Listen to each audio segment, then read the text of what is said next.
Good evening, and welcome to the Hollywood Babylonians. Hello, friends. This is your happy Hollywood history host, Mr. Ben Burke, back today with that wonderful entertainment journalist, Halley Platts, for Halley's Hot Takes Part 2, as we continue to discuss Vincent Minnelli's charming holiday musical, Meet Me in St. Louis, from MGM in 1944, starring Judy Garland, Margaret O'Brien, Lucille Brimmer, Leon Ames, Mary Astor, Marjorie Main, Harry Davenport, and Tom Drake, only on the Hollywood Babylonians. So you talked about not all of these songs, the majority of them, except Meet Me in St. Louis, and I think possibly except Skip to My Lou, which were old songs from originally the turn of the century. Those were the two songs that were not written from the film, that had pre-existed the film. So two men, Hugh Martin and Ralph Blaine, wrote the music and the lyrics, and one wasn't a lyricist, one wasn't a composer. It was interchangeable. They could do both. Nice. Yeah, and they did both, and they were hired in the early 40s to write songs at MGM, and they wrote a few songs for Judy Garland in her previous films, and finally Arthur Freed assigned them an entire film, and this is what you got, and I think they did a great job because this is one of the first times on film, now the first time on Broadway that this happened, where the songs furthered the plot and the songs were a part of the story, was Oklahoma, and that was in 1943. Right. So this is the first time anybody sing on film that the songs are a part of the plot, they're furthering the plot, was in Meet Me in St. Louis, and I think they did a phenomenal job of doing that. And you were telling me that it was beautifully orchestrated, that at least Skip to My Lou was. And I'm not sure if you were talking about the camera work, the choreography, that was all beautifully orchestrated. But I meant the orchestrations. Yes. But I mean all of it. I mean, all of it's beautiful, okay, but I meant the actual instruments. Yeah. Yes. So the orchestra, we have to talk about this. Also, we have to talk about all of this. I keep saying I love this. There were several orchestrators at MGM that were, of course, under contract like everybody else was.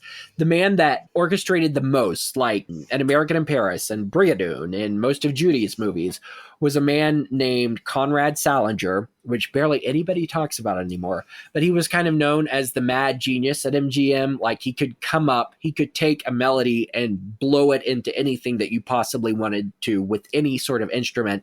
And it was I think it was beautiful. The entire thing is so beautifully orchestrated. So I think he passed away in the early 60s. One of the last films he worked on was an MGM musical called Jumbo with Doris Day.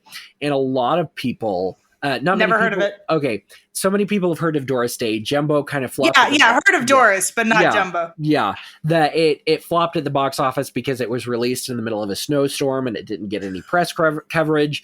In the middle of her being the number one star in America, which was just weird. But it is a beautiful film about a giant elephant named Jumbo. But that was the last film that he worked on, and then he passed away shortly after, and then come 1969, pretty much all of the big studios in Hollywood had kind of just gone bankrupt, and because of television, and they hadn't followed the arc of the mainstream with television and everything else that was going on, and so they had gone bankrupt, and a lot of the studios had to sell off a lot of what they had in order to either stay in business, or a lot of the studios were sold to real estate companies. And the real estate companies were all about real estate. And MGM had the biggest backlot, and it also had the biggest music library of any of the studios. So a lot of the backlot was destroyed in the early 70s, but the music library, along with the costumes and the scenery, were the first things to go. Instead of donating them to some museum, they sold them all off, except the music. So they had this massive music library because, they're so well known for their MGM musicals. The music library was not sold off. This man, I can't even remember what his name was. It was Kurt Kerkorian, came in, real estate magnate. He took all of the music, all of the scores, the orchestrations, except for the conductor's score, which is just, it's not even the full orchestrations. It kind of gives them a rough outline of what everything is supposed to look like.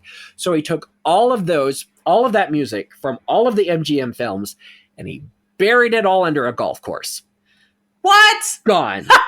Wizard of Oz score gone. Meet Me in St. Louis score gone. Seven Brides for Seven Brothers score gone. An American in Paris score gone. Gigi score gone. All of it just buried in the bottom of a golf course. Are you saying a metaphor, or are you meaning that he actually buried them? He buried it in the ground and then built a golf course on top of that. That's insane. Well, and it's a huge part of Americana that's been, that just, oh my God, disappeared off the face of the earth. But there's a man in England, one of my heroes. His name is John Wilson, and he has his own orchestra that the sound is modeled after the MGM Studio Orchestra, and he's reorchestrated a lot of this music and has put it into concerts and albums and all sorts of stuff like that. But he's sat and listens to the recordings over and over and over and over and over again and reorchestrates the entire thing by hand, which I'm like, wow, that is commitment. And that's a hero. Yeah, and that's a real legend. Yes, he makes a lot of money across the pond doing that, which I'm like, somebody want to pay me to do something like that in America? I mean, genuinely, somebody would. No. But actually, you could make. I bet someone would pay you if you were like, I will literally do the work of hell and just listen to something on loop and write it down. Like, yes. I actually think, wow, God bless him. I mean, truly. Oh, I got a fun fact for you. Speaking of orchestrations, though, did you know that? And this is so random, but. So Have Yourself a Merry Little Christmas. Isn't this the first time it's ever been? Yeah. It's brand new. Yeah. Okay. Yeah. Amazing. So fun fact, actually, first off, the way that I knew about this film first and foremost was that it had Have Yourself a Merry Little Christmas, and it was the origin of that Christmas song. But in The Family Stone, the movie, a movie from 2005 or so, some people love this movie. I am okay on it, but I think it was Giacchino. I might be wrong. I'm going to look this up, but I think it was Michael Giacchino who did the score for it. And they have a sequence in there of Judy Garland singing Meet Me in St. Louis rendition of Have Yourself a Merry Little Christmas because they're watching it. And he was like, we're getting that sound and I'm going to orchestrate around it, but we are getting he was like, we are using that. And I don't know how much money they had to pay, but so it's like they did a special orchestration for that sequence in The Family Stone. I'm going to try to look up who did it but it's apparently famous for that because it like the guy who composed the score. Hold on one sec. Yeah, it is Giacchino. Okay. Boom. That was in a memory bank somewhere. But Michael Giacchino was like, I'm not messing with Judy Garland and that original Meet Me in St. Louis soundbite. I'm just gonna swell around it. But it's the exact tempo. It's the exact. The montage is exactly to the sequence of that, like the music length of time. Awesome. It's completely centered around that, and I think that's just kind of cool. That is cool. Oh yeah. So yes, orchestrations are beautiful. Have Yourself a Merry Little Christmas. Actually, the original song, the lyrics by Martin and Blaine were far crueler. In the original, yes. Have Yourself a Merry Little Christmas, for this may be your last. Is what they originally wrote, and Judy read it and was singing it, and in rehearsal, and she was like, "I'm not singing this to a little girl." So she and them rewrote it to the lyrics that we have here now. I love Judy because it's already a depressing song. I've always thought this was a very depressing song. And it's gorgeous, but it's like, as I've gotten older, I think I've just been a little bit more cynical and been like, nah, this is fine. It's not that sad. But as a kid, I was like, this song is sad. And that's not even with that's not even with those lyrics. Well, and it's like the emotion around the emotion that you were talking about. Yeah. It's like they are very sad that they're having to leave St. Louis, but she's trying to conjure some sort of hope and looking forward to the next chapter. But at the same time, it is It is very sad. And then Tootie goes out and has that terrible tantrum and tears down the snowman. And you know how they got her to cry. Fun fact, how they got I don't, but I do. I cried. I cried watching I cry every I mean, I've seen that clip before and I was just crying because I'm like, oh my God, you poor little thing. Well, like, I just want to hug you. They did the take a million times and they couldn't get her to cry. Oh so my God.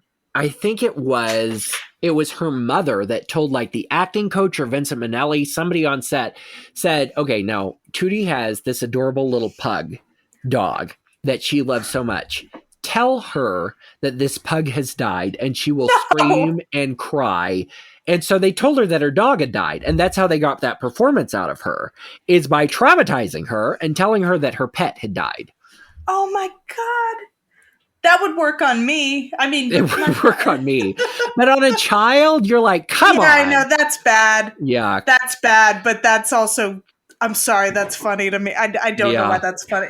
I think it's only funny because it totally worked and that poor girl was crying for a whole probably like hour. Yes. And then to why, I mean, also the beautiful thing is watching Judy react off of that. And her trying so hard to comfort her. And then, you know, of course, that crying and screaming also it perpetuates really the climax of the movie where the father is like, we're not going anywhere. And you're like, totally. Hell yeah, you're not. I didn't know if he was going to do that, but I was glad he did. But I'm just like, watching Judy like try to comfort her while she's heartbroken is wonderful, though. And it's very whatever I guess that's in the script. It's a brilliant script move.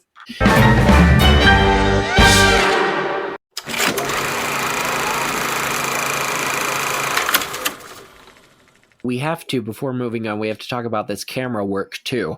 So Garrett and I, when we did our Adventures of Robin Hood episode, Adventures of Robin Hood was an early Technicolor, 3-strip Technicolor film. And this is, I think, one of the first times that MGM realized outside of Wizard of Oz that Technicolor works very well with their musicals and is also a great ploy at the box office because so many things were being shot in black and white. The Technicolor cameras were massive. They were called the Enchanted Cottages because they were so big, because it had to be 3 strips of black and white film being shot at the same time, all through different color lenses. And then after they were shot, they were dyed in different dyes. And then when you put them together, the complementary and the supplementary and all of the different colors add up to burst into glorious Technicolor. The cameras were so big that you had to capture image on each of the 3 strips of film that the lights it got to be like 105 degrees on some of the sound stages because the lights had to be Makes so sense. hot. Yes. Yeah. But no one had ever, talking about the sequence where they're turning out the lights, no one had ever tried to shoot a Technicolor sequence in the dark before. And so, I had a feeling there was something different going on there because I'm like, that's such a choice, and the lighting's got to come from somewhere, and this must be this couldn't just be a flippant choice. Right. You know? Well, and it took them so long to shoot it because not only were they turning off the lights and they had lamps set up all around the house, like the camera because usually Technicolor cameras would just sit and film what was going on. But this camera had to, as in the Skip to My Lou sequence, had to track them through the house as they were turning off each of the lights. So Minnelli had a million different hands around men around him that were switching off lamps, taking them, moving them. I just hit something.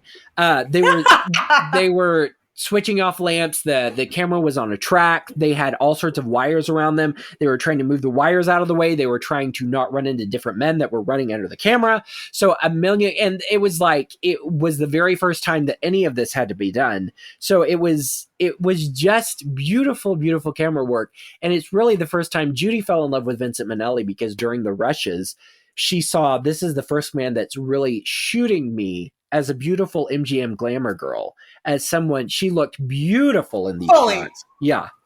I thought that too. It's like she didn't have to, she's not technically the romantic person of the movie. I mean, she is because she's the lead, but she's not in terms of like Rose is the girlfriend, the ingenue, I guess you could say, the girlfriend role of the movie, and she's more it's a weird thing because it's Judy Garland, so and it's the 40s, so you kind of couldn't be somewhat desirable as a young woman back then, but then at the same time it's like she's a little bit more of a quote unquote all-American girl than she is the glam girl, but they shoot her lovely. And it's also a tricky thing script-wise because the guy is like, you can't tell if he's into her or not for the whole beginning. Yeah.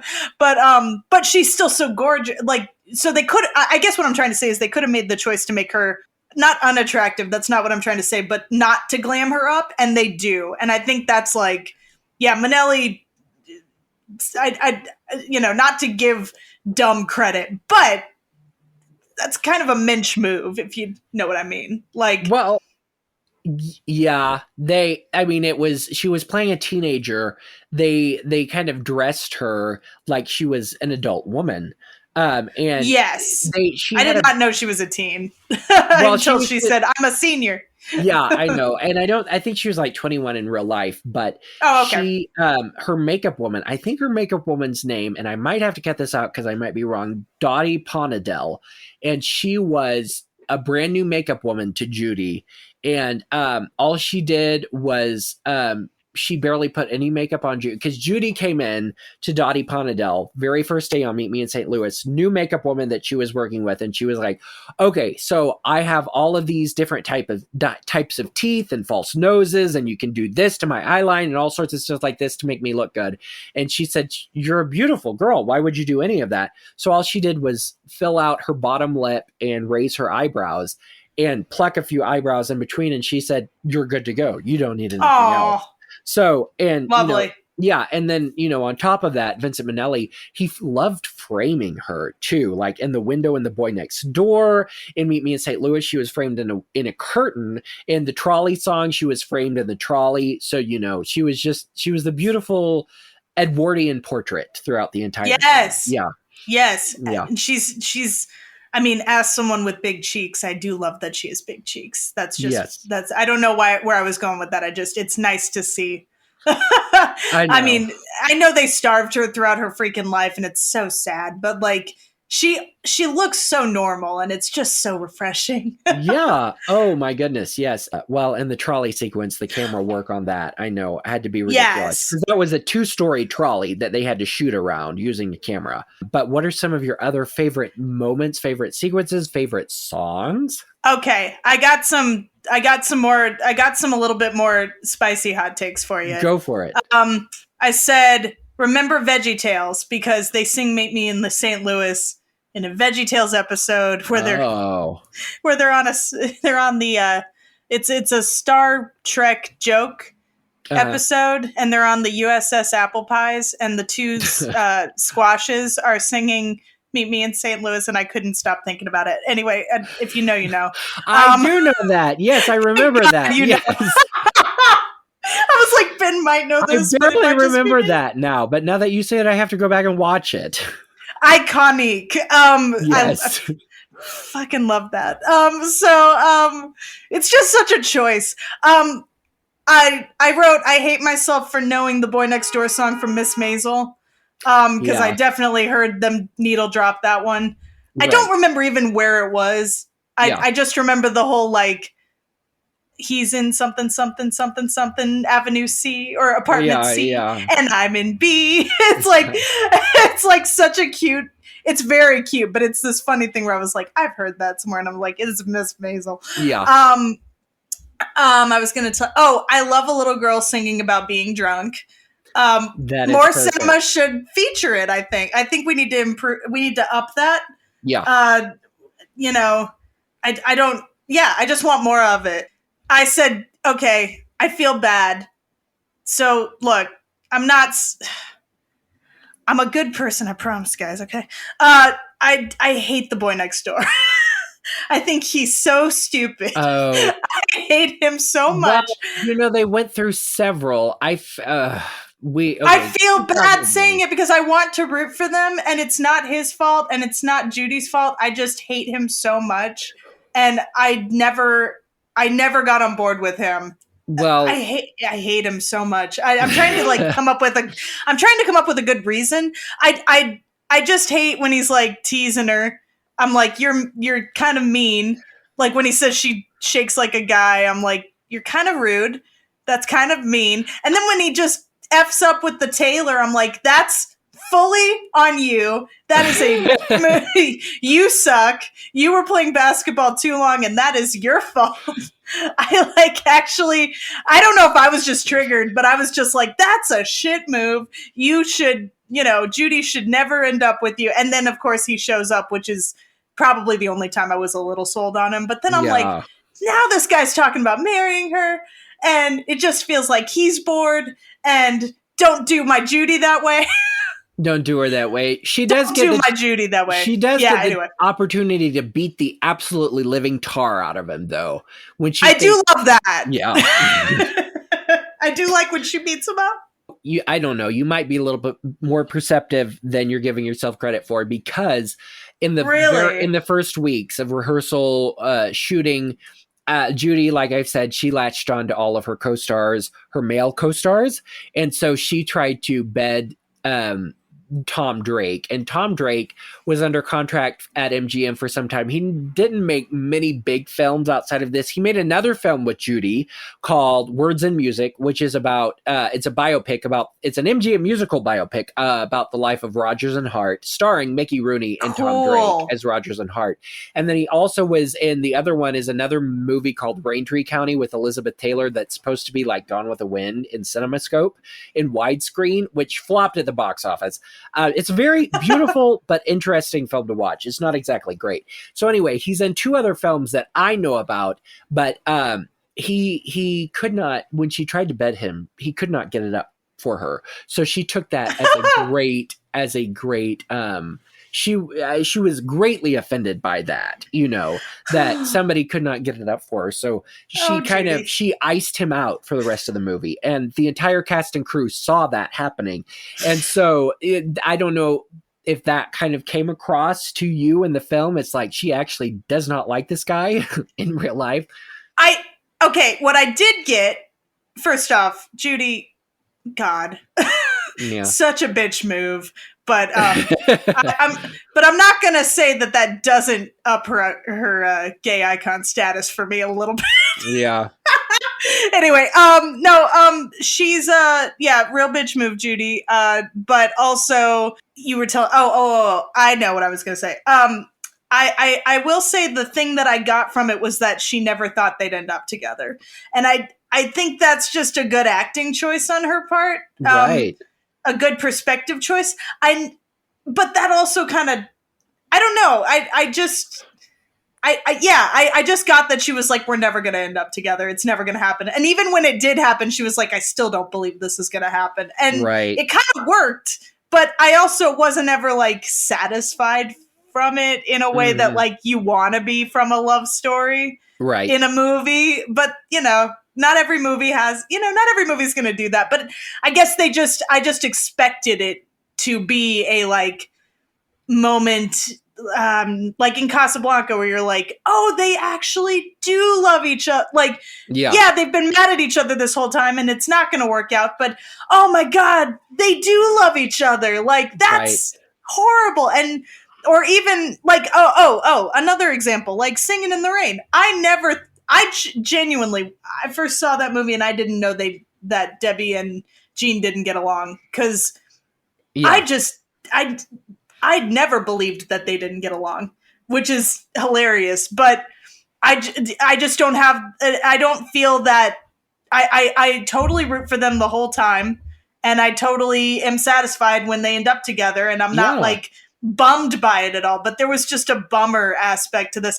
Now, I couldn't tell though if that was because the guy was written to be kind of a wash, if that's like a wet blanket kind of He is thing. definitely not as interesting as the women characters in this Yeah. film. Yeah. I will say the dad and mom were lovely. I thought they Yeah. were a little bit more of a like, oh God, they can't stand each other. And then when she plays the piano and he sings, and then at the end of the movie when he holds her hand, my heart like was just exploding. Like I that was know. actually more of a love story to root for. They brought the entire family together after he told them we're moving to New York. Yeah. It is Mary Astor, the mother, who is also in The Maltese Falcon, a movie that you need to watch if you haven't seen. Oh, nice. She was a character actress in a lot of movies in the 30s and 40s, but she sits down and she plays the piano. She brings everybody back together. She knows that this has to happen. And then at the very end, she's held it together this entire movie, and he says, we're not leaving St. Louis. And you see her and she cries. She breaks down behind everybody, and he sees her and he holds her, and you're like, oh. Yes, it's wonderful. It's so beautiful. I'm like getting emotional. It's wonderful. And the dad even though he's a bit of a wet blanket, he's like adorable. Like you get that he is someone to root for, even though he's annoying you the whole movie. I mean, I feel for this boy next door though. I do, because like that's just not a good working environment to be in. Yeah, I know. I feel for him. It wasn't, his name was Tom Drake, who played the boy next door we were just talking about. He was not supposed to be the boy next door. It was supposed to be first. I don't know if you've heard of Robert Walker. He was, have you seen Strangers on a Train? Hitchcock's Strangers on a Train. He was on that, but he was kind of the baby-faced boy next door in a lot of films in this period. And he was supposed to be the boy next door. He didn't work out. And so then it was supposed to be Van Johnson. If you've ever heard of him, he eventually made In the Good Old Summertime in 1949 with Judy, which is the MGM musical version of You Got Mail. Which is a very sweet film. And they have phenomenal chemistry together. It was not him. Robert Walker and Judy Garland got to star the following year in a movie called The Clock, which if you have not seen it, I'll send it to you because it is a beautiful, and it's directed by Vincent Minnelli also. Okay. And that's an interesting story because Judy, suffering with pills in the studio and her mother and everything just going poorly for her. Robert Walker was dating a star, whatever you want to call her, named Jennifer Jones. And she had risen to kind of fame in Hollywood through producer David O. Selznick, who produced Gone with the Wind. But he eventually got to the point where David O. Selznick was producing films just so Jennifer Jones could star in them. And Robert Walker found that the love of his life, Jennifer Jones, was also sleeping with David O. Selznick. And so he turned to the bottle. He turned to the bottle and he had some severe depression. So Judy and Robert really were able to help each other through The Clock because they were both having some struggles at that time. And it's different in the fact that it's not a kind of it's not a saccharine sweet war romance story. It is like a realistic story. So realistic war story, which you probably need to see. But I mean, Tom Drake was fine. This is the very first classic film I can ever remember seeing. And so I don't really have any big opinions on Tom Drake, is only the fact that he's got moments. Like I don't mean to shit on him completely. Like he's got moments as an actor where I'm like, you're doing it. It's more the character. It's not him. He's doing exactly what the character is supposed to be doing. He's playing, a kind of he's playing an oblivious, dorky teenage boy to the best of his ability, which is, he is oblivious. Yes. I just hate, like, I don't know. I might be projecting, but it's like, I hate guys that are like, that act. I hate when he says, oh yeah, I've never asked a girl to marry me before. It's like, okay, so you're just asking her to marry you to like get it out and like to do it once. Like it's just like so.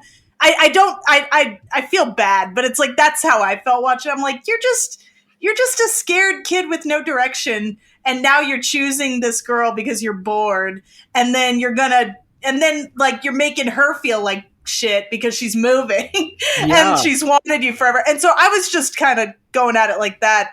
But I did love when he showed up at the dance. That was like kind of that was a little bit of a redemption moment. And he's got moments where he says like, when he says you're beautiful and stuff, where I was like, oh, he's a sweetie. But then he would pull some other shit, and I was like, I hate this guy. Well, I mean, yes, beautifully photographed moment in the ball when Grandpa and Esther waltz behind the tree, and then they waltz out the other side, and it's John Truitt. Whoa! It's wonderful. Wonderful, yes. But yeah, I mean, he does say some stuff that makes him sound a little bit of oblivious. Like, they have this beautiful romantic over the banister moment. And and then he shakes her hand, and he's like, you got a mighty strong handshake for a girl. And it's like, dude, you just ruined the entire thing. And then runs away, and you're just like, I want to kill you. Like, I did like, you have a strong handshake for a boy. That was funny. That was a good comeback. Oh, yeah, you got a mighty firm grip for a boy after he kisses her. Boy. Yeah. And then she just walks away. I was like, same girl. I get that. I like that. Well, but yeah. It's almost like her sense of wit is kind of greater than his, because after he's like, see you later, Miss Esther, and he walks out the front door, and she's like, see you later, neighbor. And it's like, are you sure you still want to go after this guy? Because he seems a little bit oblivious. I know. I mean, I get it. He's next door. It makes sense.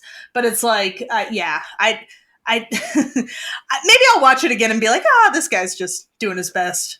Right. But, well, and I believe he's kind of written like a stock character, like women are supposed to be crafty and have their wiles, and men are kind of supposed to be stupid and not exactly know what's going on, and that's how it might have been written. But I loved the brother. He was cool. Yes. I almost wish there was like this. He was the boy next door. Yeah, or like he was not their brother and he was this friend that hung around, and then they would fall in love or something. Like, I wanted that to be but it wasn't. And I did love the conversation though, where she's like, where it's her and Rose is like, you can come with me and my brother, and she's like, it's already weird and you're just making it weirder. Like, and be the laughing stock of St. Louis. Yeah. It's like double. It's an embarrassment on the family. I was like, this is funny. Like, that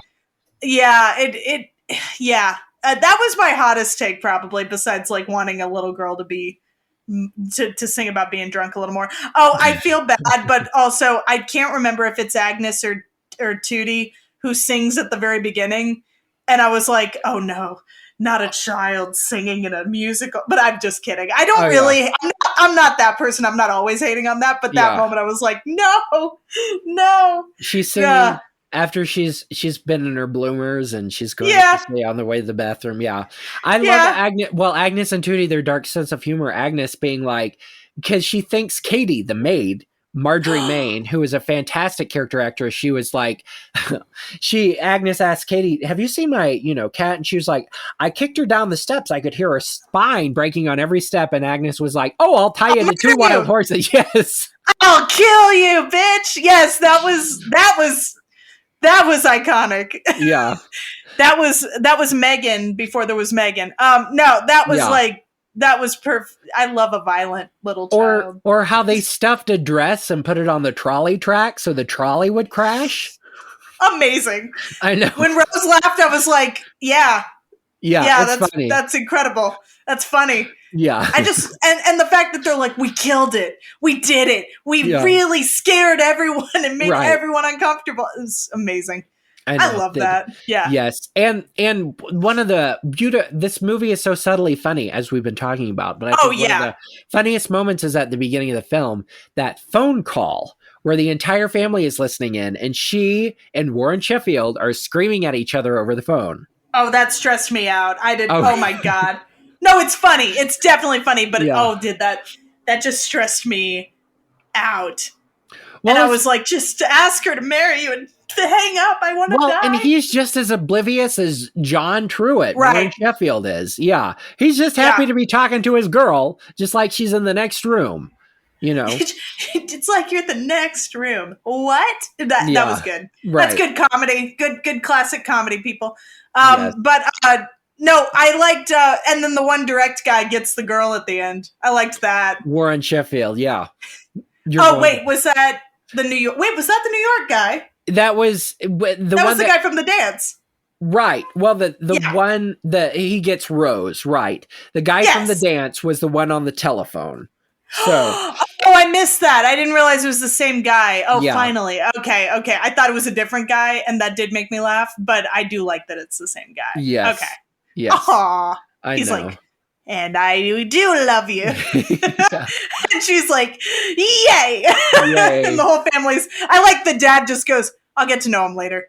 Yeah. That's fully my dad's approach, is like, let me know when they're important. Oh, you're getting married? All right, I'll get to know him later. Like, whatever. Yeah.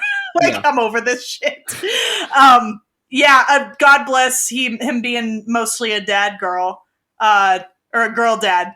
I know. That was for the 40s. I was like, aw, Yeah. he's stressed. That's cute. Yeah. Not in a sexist way, just in a like, Yeah. aw, how Yeah. cute. Yeah.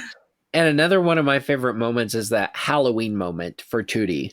Yes. Because that is somewhat a terrifying. I mean, that is, I think it's based historically on old turn of the century Halloweens, and that would be traumatic and terrifying for me now. For people to dress up like that and then burn furniture in the middle of their street in a giant bonfire. Wait, that was normal? The bonfire?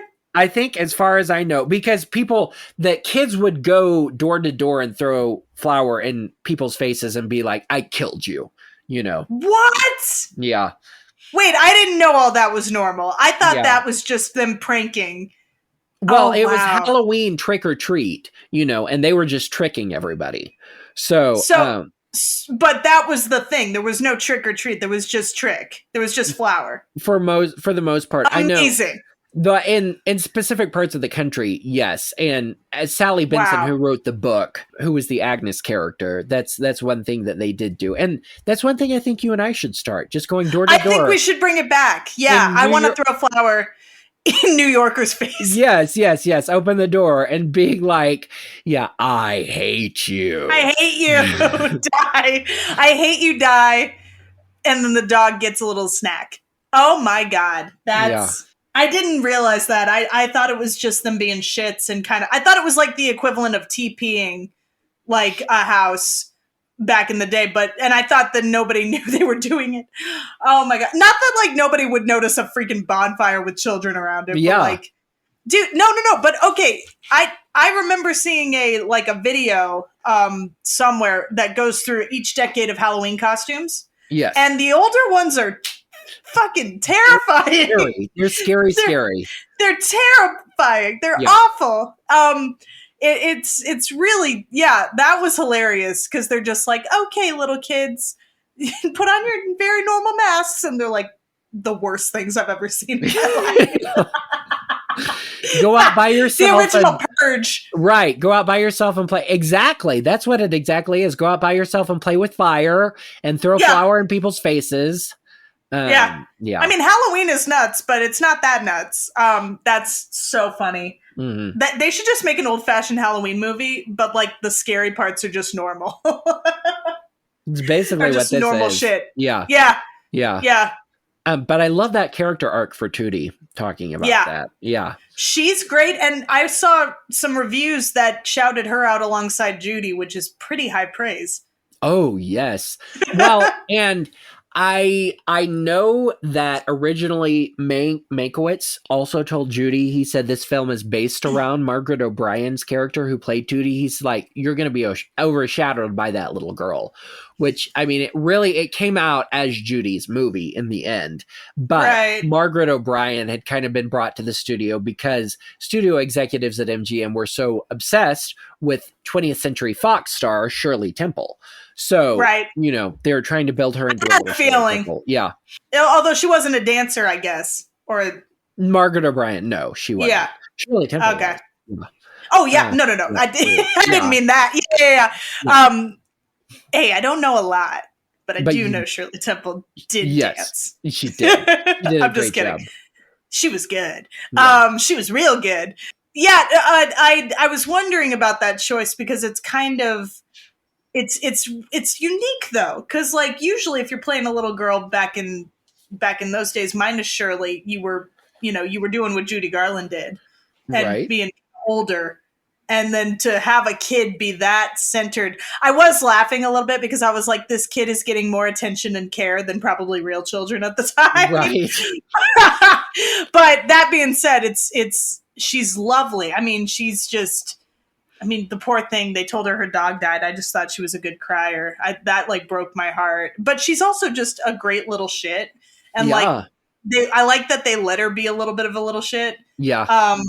Well, and she was a little shit on set too. Oh, really? Because her mother was very strict. And so when her mother was on the set with her, with Margaret O'Brien, she was very polite, very well behaved. She was like 7 or 8 at the time, I think, or maybe 9. But she, for the dinner sequence at the beginning of the movie, Vincent Minnelli it was such a complicated shot because they had to have so much food on the table. Yeah. And like the cream and the oranges and everything and all of the silverware. And between takes, Margaret would take everything and mix it around. So it wasn't continuous, and they'd have to go back and reshoot. And the prop masters, the camera operators, it was a very hierarchical system at the studio at that time. So Margaret, even though she was a little girl, had all the power as the star. So they could not correct her. They just laugh at her. But finally, Mary Astor, who played her mother in the movie, was like, now, Margaret, we've been here all day. We can't do this again. Do not touch anything on the table. So Mary Astor, when Margaret O'Brien's mother wasn't there, Mary Astor would stay on top of her and be like, we're not going to stay here the rest of the day. You do not touch that. Oh my God. That's so stressful. Yeah. Oh man. But also just makes me sweat. Like the continuity. Oh my God. Oh, I know. She knows what to do is what kills me. She knows to fuck up the continuity. That little shit. That's not just like being annoying. That's like evil. Yes. No, she's not evil, but I'm just like, that is. Well, she was tiny though, wasn't she? Wasn't she like 6 or 7? Yeah, I'll have to look. I will tell you something evil her mother did. So Margaret O'Brien is still alive. She's still alive, and she's the loveliest person. You can see her on TCM interviews, all sorts of stuff like that. One evil thing that her mother did. So she was, when this movie was being shot, she was 7 years old. So, okay. She's a baby. Yeah. Margaret O'Brien at this point had starred in 2 other big hits, box office hits for MGM. One was The Canterville Ghost, and the other one was called Journey for Margaret. And so Margaret's mother knew how much of an asset she was to the studio, and that this film was partially based around her. So halfway through production, after everybody had gotten sick and they had had trouble getting Judy on the set because she couldn't sleep at night, halfway through production, Margaret O'Brien's mother took Margaret O'Brien, got on a train. During days she was scheduled to shoot, took her all the way to New York on this train to the office. I think it was Nicholas Skank or Joseph Skank, who's the head. They were the Skank brothers. They were Skanks, kind of. They were the head of Lowe's They were the head of Lowe's Incorporated that owned MGM, and they demanded more money. Her mother said, she will not finish this film unless you can give us more money. So, and it was a large amount. So they had to give her more money to finish the film. So that's Jesus. yeah. We hate that shit, but like, we my do. God. Yeah. Well, okay. And tying in Shirley Temple to some of this, Shirley Temple was phased out of 20th Century Fox in 1939. They like tore up her contract because she had gotten too old and her movies weren't making money anymore. Right. And it's like, she's only 11 years old. You know, of course she's going to grow into like she's going to grow into her Tina Belcher phase. Of course. Every good girl and gay boy is all of us. Yes. All of us. Yes. All of us have to be in our Tina Belcher phase. Preach. But, she had left her contract at Fox, or pretty much been fired. Arthur Freed and Louis B. Mayer were obsessed with Shirley Temple. So they're like, oh, Shirley Temple's free. So they immediately went and signed her to a long-term contract. Okay, so sequence of events that happened at MGM. So Shirley Temple and her mother showed up at MGM Studios at, I think it was the Irving Thalberg building, which was like the executive building on the MGM lot, where Mayer and Freed had their offices. Freed took Shirley Temple into his office. He said, I have this whole musical planned out for you. Mayer took Shirley Temple's mother into his office, and he said, I want to talk about her contract. So in a little bit, Shirley Temple and her mother came out and met in the office. They didn't say anything. They got in the car together. Shirley Temple Black, before she passed away, told this to Larry King on Larry King Live. She said what had happened. Arthur Freed, producer extraordinaire, took Shirley Temple into his office, and she said I'd never seen a grown man's penis before, and he immediately dropped his pants because that's that's what he expected from a lot of the female stars at the studio. And she said, I'd never seen a grown man's penis before, and I just started laughing hysterically because she thought that is the funniest thing I've ever seen. And so he immediately said, get out of my office.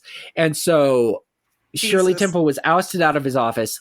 Mayer did the same thing to Shirley Temple's mother. And so they decided. Wow. So in the car, Shirley Temple said, well, I have something to tell you. And then her mother said, well, Mr. Mayer did the same thing to me. So they decided they didn't like the people at MGM as much as they liked the people at Fox. The people at Fox never did that to them. But she did appear in one movie called Kathleen that flopped at the box office. It was a big MGM musical. And it was in the early days of Vincent Minnelli being at the studio, shortly after he had been hired by Arthur Freed, and he had been this openly gay man in New York City. He came to LA, and shortly after he'd been there for a short while, they were like, take that and put it back in the closet, which is unfortunate. But he showed up on shooting day at Kathleen, the Shirley Temple vehicle at MGM, in a full face of makeup, and it stopped production because he had been openly gay in New York, and it was perfectly normal in New York at that time, as it is now, to see a man in a full face of makeup. But in LA, when he showed up at Louis B. Mayer was a very staunch conservative. When he showed up at his studio on one of his films in a full face of makeup, it completely stopped production, and everybody was like, what is going on here? So anyway, just a funny little story about California wasn't always weird, people. I know. No, that's funny. That's wild. Well, you know what? Like, okay, Babylon kind of talks about also like the movie Babylon. Sorry, not the city, but the movie Babylon kind of also talks. I mean, it talks about how the movie business was one step up from circus for a long time, and then it just went to corporate, as everything does. But like, it got corporatized and got conservative real quick, and it is not what we think of Hollywood now. And New York is hilariously just, I don't know if people just don't have the time to care. That's fascinating. Anyway, that's just really interesting. I mean, I had heard that Shirley Temple story, and that does suck. It does. Not surprised, only disappointed. But I know. Yeah, man. Well, and he also used to put he'd put one hand on Judy's boob and call her my little hunchback.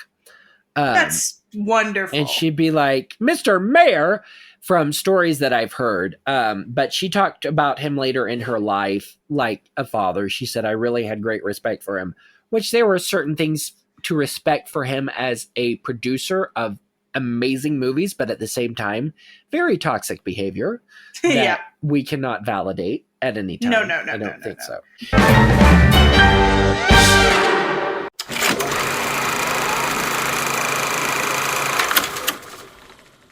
Okay, so do you have any more hot takes?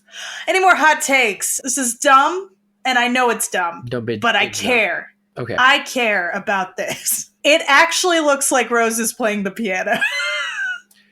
I don't know if she was or wasn't, but she looks like she was. The keys that she was pressing were the keys that were being played, and I was very happy about it because there are too many times in movies where I swear to God, I'm like, you're not even trying to look like you're playing this piano. You're just like, it's just completely off, and it drives me nuts. But and they did, and I'm sorry, this is going to be mean to a very normal, wonderful Broadway actor, but whoever was playing that piano in The Music Man was faking it up, and I was dying because I was like, I can see you're not playing. I know you're not playing in my brain, but you're very obviously not pressing the right keys. Was it Sutton? No. No, and it wasn't the little kid, to be clear. It wasn't the little girl playing the Goodnight My Someone. It was a full-grown lady who was supposed to be the piano player of the town kind of thing. And she was she was hamming it up to be comedic, and that's totally fair choice. I get it. But I was like, dude, I swear you're not like, she was like, totally wrong. I was being driven insane. But that made me so happy. I was like, yes, you are playing Meet Me in St. Louis, Rose. You're doing it. You're doing it. You're doing it. And the mom was lovely too, but I noticed it more with Rose because of the shot. Yes. It's like a downward shot. That might be the last silly take I had, but I totally meant it. Yeah, that's kind of it. I miss overtures in movies. That's a dumb take I got. I know. A dumb hot take. Which, but I mean, I miss that. It really, it doesn't even have much of an it's just like the opening credit music, which is an overture, really. Like My Fair Lady has an overture because it pops up overture and you hear overture. So, but right. Yeah, sorry, my bad. Yeah, I know what you're talking about. But it is. I mean, on the album, it's labeled overture. I think in the on the studio recording, the people working on the recordings that day labeled it overture. So it is an overture. Yeah, that's what I thought. I was thinking that. I forgot that movies used to do the overture and the intermission. I think go back to intermission. I think we should bring those back. That's a good idea, especially now that 3-hour movies are back. Judy's boobs look great in her dress. That's one off the cuff hot take from me. Just not to objectify Judy after she's been objectified her whole life, but they do.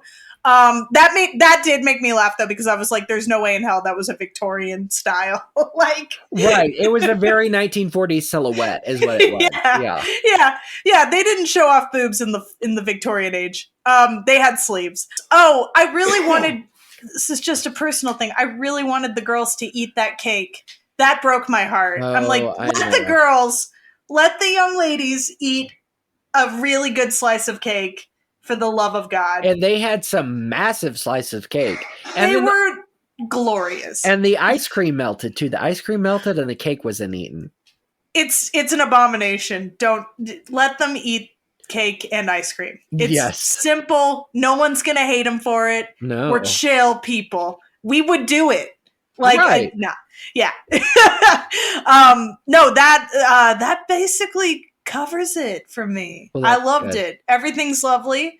I think I hit all the songs that I really loved. The ending is hilariously There's No Place Like Home. Yeah. Right here in St. Louis. Yes. I love it. We love a button. I know. And it is. And it was done so many times. Okay, like I said, this was one of the very first classic films I can remember watching ever. And, watching it with my grandparents. It's done after this was so successful. So many other studios tried to do the exact same thing. And it never was as successful. It never was as good. They realized, though, that turn of the century musicals like this were very, very popular at the box office, though. For some reason, we love the 1980s now. That vibe. They loved... In the 1940s, they loved that turn of the century vibe. They just could not get enough of it. So, putting that in perspective. But it is just, it's a beautiful, charming trinket of entertainment.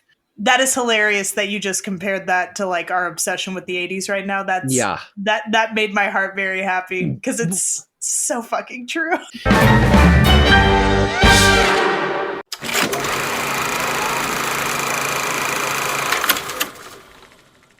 Thank you so much for sitting down with me, Halley, and talking about this beautiful movie. It's one of my favorites for sure. Oh my God, anytime, Ben. I cannot wait to come back. Yes, I can't wait to have you back, which might be next time for Casablanca, which will be very exciting. Did you not? Excited. Yeah. Okay, so Casablanca, great film. But in our future episodes, one of our next episodes, we're going to have Ruby Rakos on to talk about the production history. Ruby played Judy in Chasing Rainbows off Broadway on the Papermouth Playhouse before the pandemic just shut the entire thing down. So anyway, she's going to come and talk to us about that. We're going to have a Meet Me in St. Louis reading with Ruby and some other wonderful people. As I always say, if you've listened to our conversation and you're you have something you want to add to the conversation, I haven't gotten anybody to write in yet, but hopefully one day, if you have something you want to add to the conversation, or something you don't completely agree with, feel free to write in and we'll read your letter on the air. We'll talk about it. If there's a movie you'd like for us to cover, write in to the HollywoodBabylonians@gmail.com and we'll read your letter on the air and we might cover your letter or cover your movie that you love so much. Wouldn't that be exciting? So be sure to follow us on Instagram, TikTok, YouTube, Facebook. I think that covers it all. We're not on LinkedIn. Not yet, we aren't. Not yet. Not yet. But be sure to rate, review, subscribe on whatever podcast platform you listen. That really helps get us out there. Until next time, this has been Halley Platts and Ben Burke. Thank you for listening to the Hollywood Babylonian.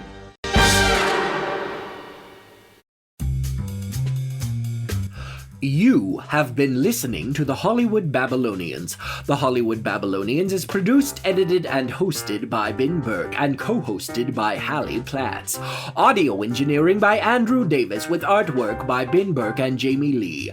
If you liked what you heard today, be sure to rate, review, and subscribe and follow us on TikTok, Instagram, Facebook, and YouTube at the Hollywood Babylonians for more Hollywood Babylonians content.